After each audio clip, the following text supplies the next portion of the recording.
अनेकांच्या पोटातील ओठावर येणाऱ्या गुपितांची बिनधास्त मांडणी करणारं बातमीपत्र। राज्याच्या उन्नतीसाठी उद्धव ठाकरे लढा देत आहेत, त्यात खारीचा वाटा उचलावा यासाठी प्रवेश दिलीप माने यांचं वक्तव्य। भारतीय जनता पार्टीचे माजी उपाध्यक्ष म्हणून काम पाहिलेले दिलीप माने आज आपल्या शेकडो कार्यकर्त्यांच्यासह शिवसेना ठाकरे गटात प्रवेश करतायत।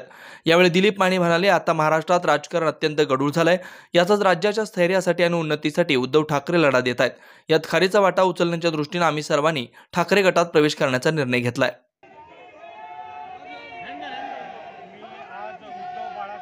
शिवसेनेमध्ये माझे सर्व सहकारी जे विविध समाजाचे नेतृत्व करणारे आहेत, बंजारा समाज आहे, चर्मकार समाज आहे, मातंग समाज आहे, चित्रपट क्षेत्रातली काय मंडळी आहे, निवृत्त अधिकारी आहेत, माथाडी कामगार आहेत, असं मोठ्या संख्येनं आज आम्ही सर्वजण उद्धव बाळासाहेब ठाकरे शिवसेना ह्या पक्षात प्रवेश करतो आहे। आणि ज्या पद्धतीनं आज महाराष्ट्राचं राजकारण चाललं आहे, एक अस्थिर आणि गढूळ वातावरण आहे, अशा परिस्थितीमध्ये उद्धवजी अगदी खंबीरपणे लढा देत आहेत आणि महाराष्ट्राच्या स्थैर्यासाठी आणि उन्नतीसाठी लढा देत आहेत। त्यामध्ये आम्ही खारीचा वाटा उचलण्याच्या दृष्टीनं सर्वांनी एकत्र येऊन निर्णय घेतला आणि आज त्यांच्या पक्षामध्ये प्रवेश करतो। सर, किती लोक शिवसेना किंवा राष्ट्रवादी सोडून भाजपमध्ये जातोय, तुम्ही इकडे आले तर तुमचं काय म्हणणं? बरोबर आहे, एक हा ट्रेंड नेहमीच राहिलेला आहे की